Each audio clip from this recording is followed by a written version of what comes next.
मित्रांनो नमस्कार।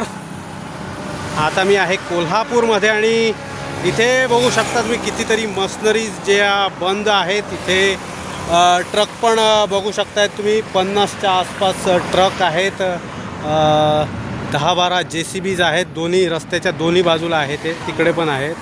सो हे बंद राहण्याचं कारण म्हणजे डिझेलची शॉर्टेज, बरोबर। डिझेल नसल्यामुळे, डिझेल भेटत नसल्यामुळे हे काम बंद ठेवलेलं आहे।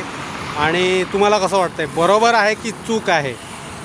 मला तर वाटतं बरोबर आहे। रस्ता कधी पण करू शकतो, पण आपल्या खाण्याच्या वस्तू, गरजेच्या वस्तू ट्रान्सपोर्ट सुरू राहायला पाहिजे। सो ट्रकला वगैरे डिझेल देतात ते, आणि ह्या मशिनरीजला नाही, असं इकडचं वातावरण आहे कोल्हापुरात।